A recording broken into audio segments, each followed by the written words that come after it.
ఊరు దాటాం. ఇక నిన్నెవరూ కాపాడలేరు. కాపాడతారనే ఆశని కూడా మనసులోకి రానివద్దు.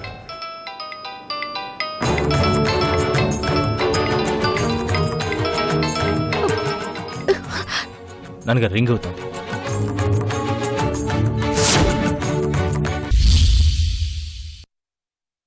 అత్తయ్య, నేను మాట్లాడతాను.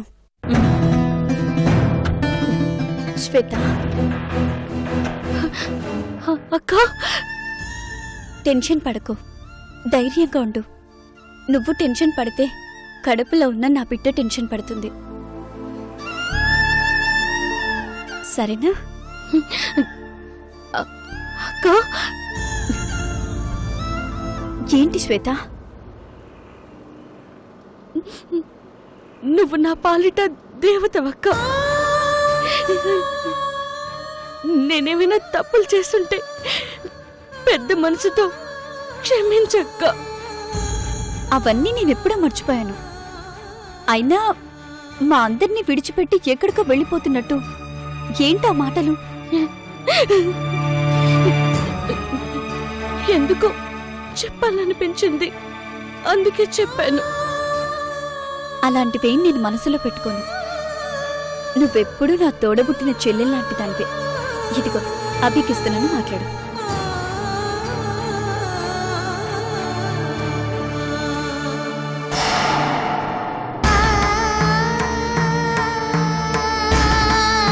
శ్వేత, చెప్పండి. శ్వేత, అమ్మకేమీ కాదు, నువ్వేం భయపడకు. అలాగేనండి. ఇదిగో, నీకెప్పుడు ఏ అవసరం వచ్చినా నాకు వెంటనే ఫోన్ చేయి. అలాగేనండి. నేను వెంటనే అక్కడికి వచ్చేస్తాను, వెంటనే వచ్చేస్తాను. అలాగే. నువ్వేం భయపడకు, ఓకే?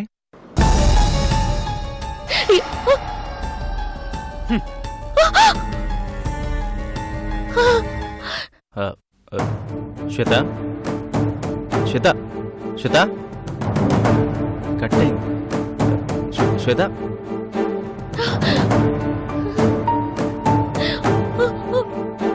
కట్టే. ఈ క్షణం నుంచి నీ భర్త వాడు కాదు, నేను.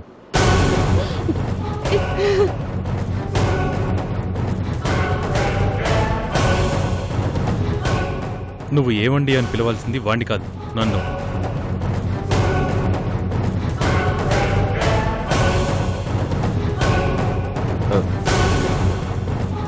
సడన్గా కట్టేంది నాన్నగారు, మళ్ళీ చేస్తుంటే కనెక్ట్ కావడం లేదు. నీ ఫోన్లో గానీ నీ మనసులో గానీ ఉండాల్సింది నేను, అభిగాడు, ఆ రఘురామయ్య కుటుంబం కాదు. శ్వేత, పాత కథని, పాత మనుషుల్ని మర్చిపో. అందరినీ డిలీట్ చేసేయ్. నీ జీవితం రిష్ణందుతో కొత్త మలుపు తిరగబోతుంది, కొత్త కథ మొదలు కాబోతుంది. Mind it.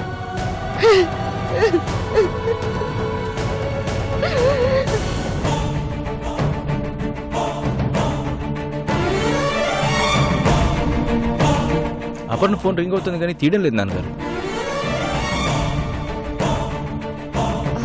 అప్పా, మళ్ళీ ఇంట్లోకి ఎందుకప్పా?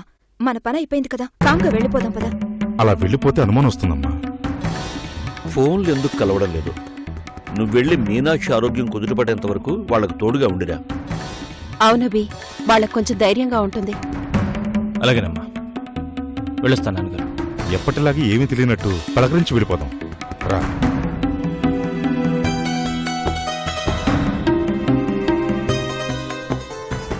అయ్యా రఘురామయ్య గారు, నమస్కారం.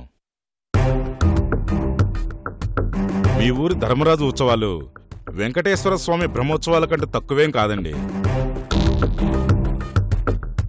అబ్బాయి ఎక్కడికో హడావిడిగా బయలుదేరినట్టున్నాడు.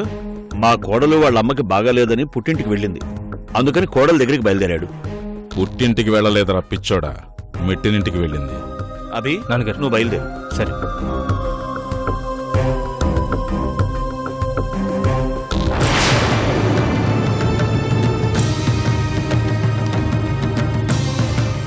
రఘురామయ్య గారు, మీకో బ్యాడ్ న్యూస్. ఏంటి ఎస్ఐ గారు?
ఎవరో పొడి చేసి గుడి ప్రాంగణంలో పడేశారు.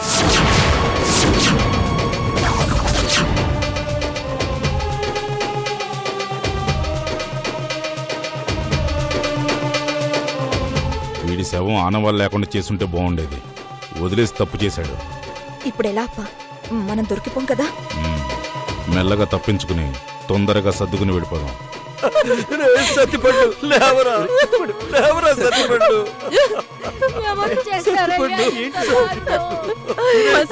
చెప్పాల్సిన అవసరం ఎవరికి వచ్చింది? పోలీసులకి మన మీద అనుమానం రాకముందే వెళ్ళిపోవాలప్పా.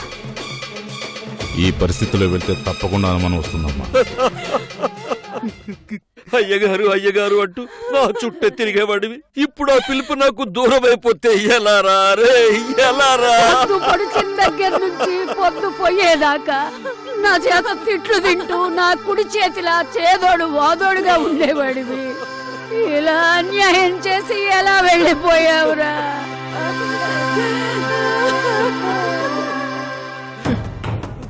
ఆఫ్టర్ ఆల్ పనోడు చచ్చిపోతేనే ఇంతలా శోకాలు పెడుతున్నారేంటప్పా? మన దగ్గర ఎంతమంది పనోళ్ళు చావలేదు, మనం ఎంతమందిని చంపలేదు. దీన్నే మంచితనం అంటారమ్మా. వీళ్ళకి మంచితనం ఎక్కువ. దేన్నైనా తట్టుకోగలం గాని మంచితనాన్ని తట్టుకోలేమమ్మా. ప్రపంచంలో అన్నిటికన్నా పెద్ద రోగం ఏదైనా ఉంది అంటే అది మంచితనం ఒకటే.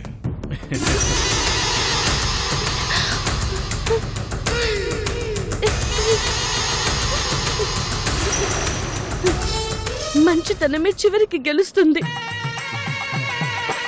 నువ్వు తప్పు చేస్తున్నావు, శిక్షను అనుభవిస్తావు. రిషినందన్ ఎవరు ఏం చేయలేరు. సీతనెత్తికెళ్ళిన రావణాసుడు కూడా నీలాగే అనుకున్నాడు, పతనమైపోయాడు. నీలాంటి వాళ్ళందరికీ రామాయణమే ఒక గుణపాఠం. ఆనాడు వాల్మీకి రామాయణానికి ఒక ముగింపిచ్చాడు. ఈనాడు రిషినంద అదే రామాయణాన్ని కొత్త కోణంలో చూపించబోతున్నాడు.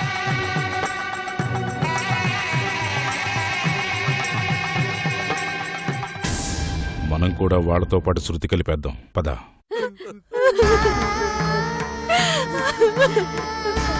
ఊరుకోండి రఘురామయ్య గారు, ఊరుకోండి. ఎంత ఏడ్చినా పోయినవాడు తిరిగి రాడు కదా.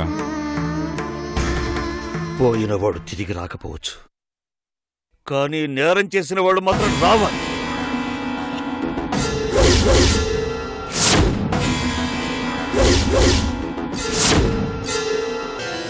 ఎస్ఐ గారు, సార్, ఈ నేరం చేసిన వాడు ఎవడైనా సరే వాడిని వదిలిపెట్టకూడదు.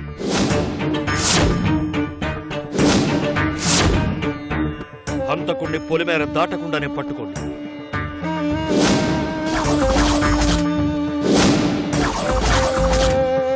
ప్రతి ఇంటిని చెక్ చేయండి.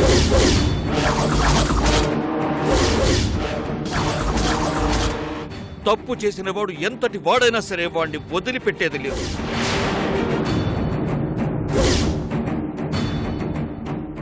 ఇరవై 24 గంటలు గడవక ముందే పట్టుకుంటాం సార్.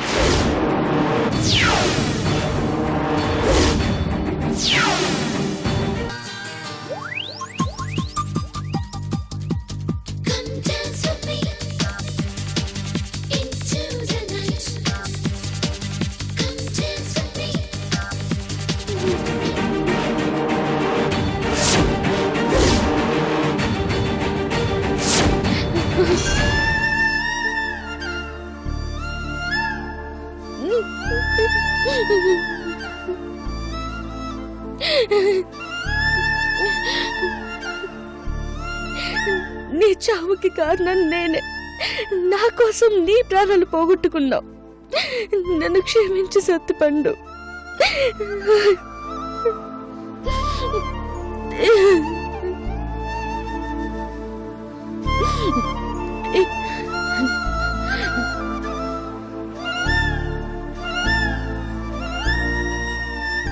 శ్వేత ఒకసారి చూడు.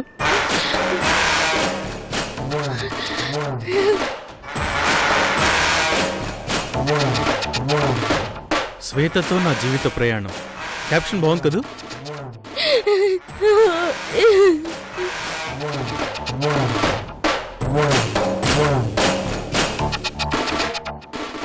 ఏడ్చి ఒంట్లో వాటర్ అంతా వేస్ట్ చేసుకున్నావు.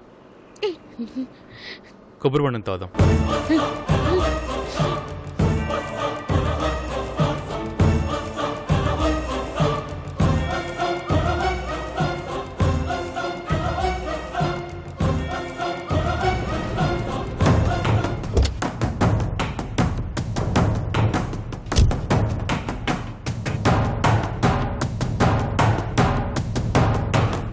మంచి నీళ్ళకాయ ఒకటి కొట్టవే.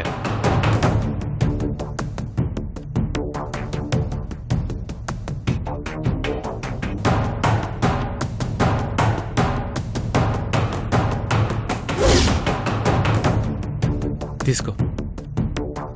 వద్దు. నీ చేత నాకేదిచ్చినా అది విషయంతో సమానం. తాగవా?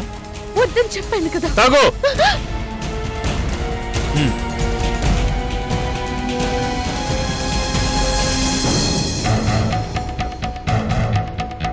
శ్వేత, నేను మ్యాక్సిమం సెన్సిటివ్గా ఉంటాను. డిస్టర్బ్ చేస్తే రూడ్గా బిహేవ్ చేస్తాను. అర్థం చేసుకుని నన్ను అర్పించుకుంటుంటే బాగుంటుంది. తాగు.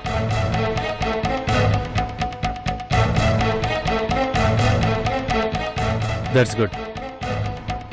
ఏ వన్ సెకండ్.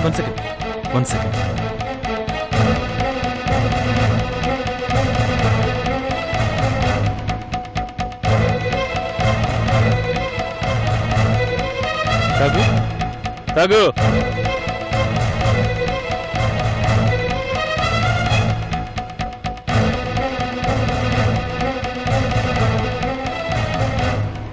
కొబ్బరి బొండం తాగుతూ నేను నా శ్వేత. ఇవే మన తీపి జ్ఞాపకాలు శ్వేత. నువ్వు తాగుతూ ఉండు, నేను ఇంకో బొండం తెచ్చుకుంటా.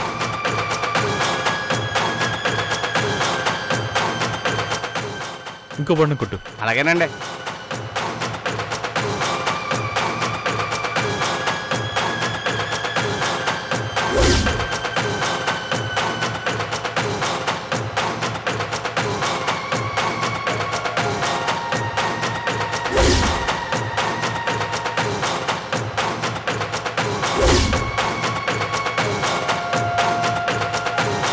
ఆవిడెవరండి? నా భార్య. మీ భార్య? అవును. ఆవిడ రఘురామయ్య కోడల్లా ఉందే. నీకెలా కనిపిస్తుందేమో. లేదండి, రఘురామయ్య గారి కోడలే.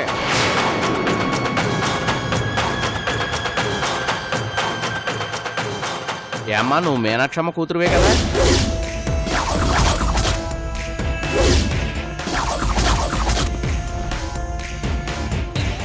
ఇతనెవరమ్మా?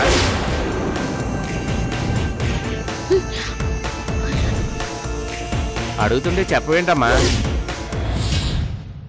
రేయ్,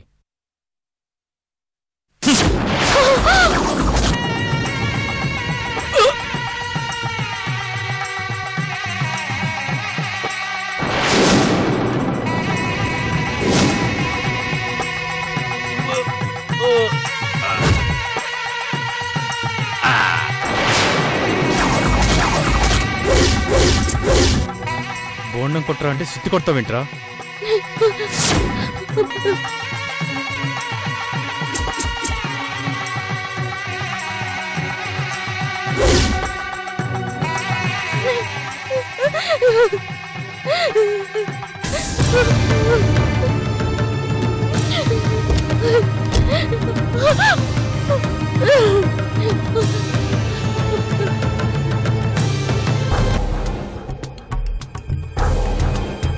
ఏమ్మా అన్ని సర్దేశావా? సర్దేశానప్పా. ఇంకా ఆలస్యం మంచిది కదమ్మా, తొందరగా బయలుదేరదాం. ఒక్క నిమిషం అప్పా.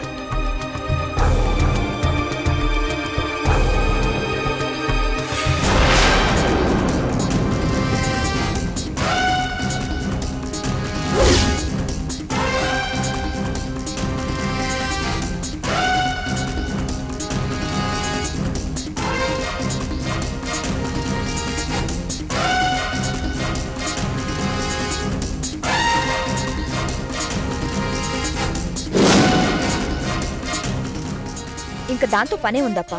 ఇలా ఇవ్వు, దాన్ని కూడా లోపల పెట్టేస్తాను.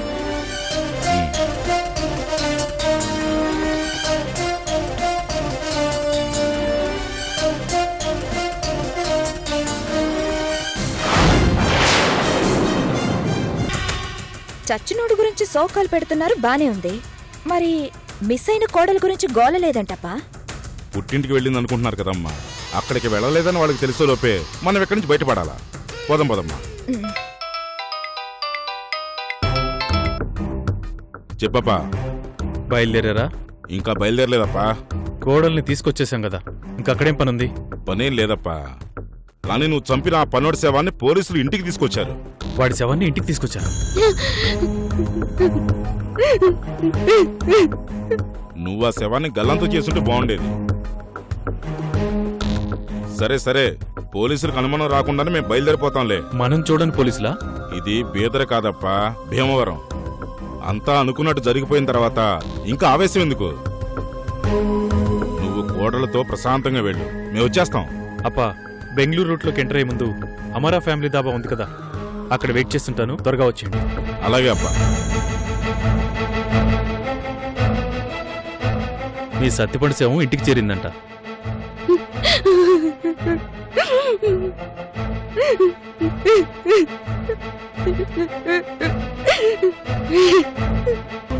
సిద్ధప్పా, అప్పా, మన వాళ్ళందరూ ఎక్కడా? బయట ఉన్నారప్పా. సరే, నువ్వు వెళ్ళి వాళ్ళందరినీ ప్రయాణానికి సిద్ధం చేయి. అలాగే అప్పా.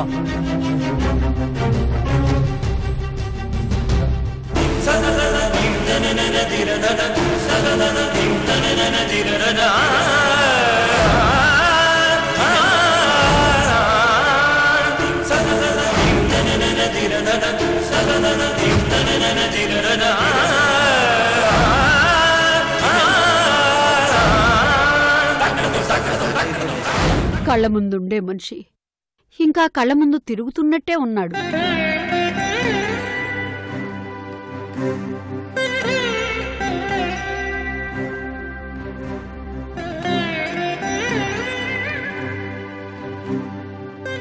ఒరే చిన్నోడా, ఈ సమయంలో కడుపుతో ఉన్న శ్వేత ఇక్కడికి రావటం తల్లికి బిడ్డకు ఇద్దరికీ క్షేమం కాదు.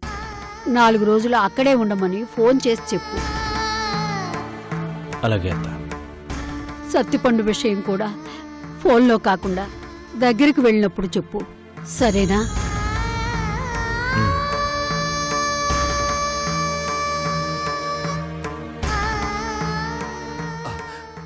ఏదైనా క్లూ దొరికిందా? హంతకుడెవరో తెలిసిందా? సత్తిపండు హత్యతో పాటు ఉత్సవాల్లో మరో 2 హత్యలు కూడా జరిగాయి రఘురామ్ గారు.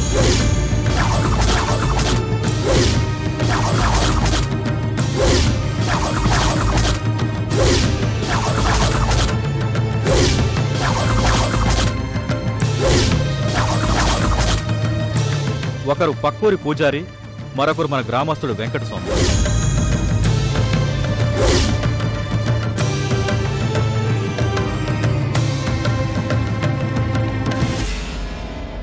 హంతకుడు సత్తిపండుని కత్తితో పొడిచి పూజారిని బలమైన కర్రతో కొట్టి చంపాడు. వెంకటస్వామిని మాత్రం గనతో కాల్చి చంపాడు.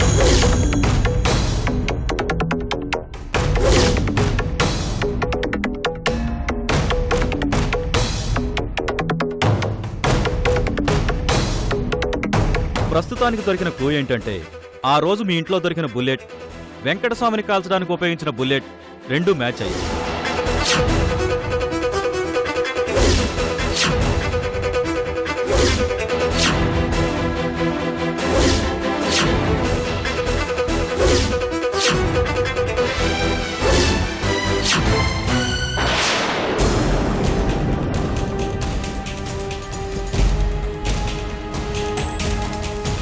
బుల్లెట్స్ ఒకే మ్యాగజైన్ నుంచి ఒకే గన్ నుంచి రిలీజ్ అయినట్టు మేము ఒక నిర్ధారణకు వచ్చాం.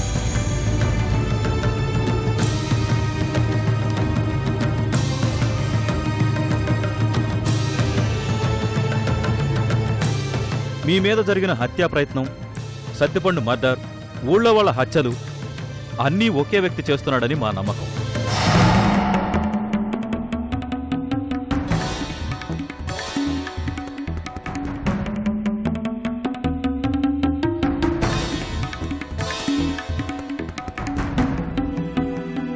అన్ని కోణాల నుంచి ఆరా తీస్తే మీ కుటుంబమే హంతకుడి టార్గెట్.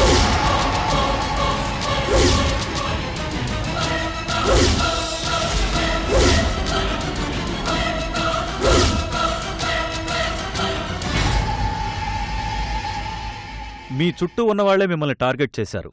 ఏం ఆశించో తెలియదు గాని పక్కా ప్లాన్తోనే కొన్ని రోజుల నుంచి రెక్కీ నిర్వహించి మరీ చేస్తున్న ప్రొఫెషనల్ కిల్లర్లా అనిపిస్తున్నారు.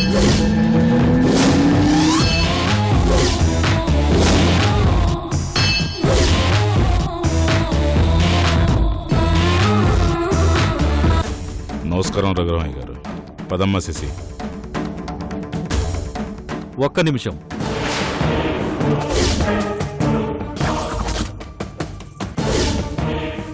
మీ లగేజ్ చెక్ చేయాలి.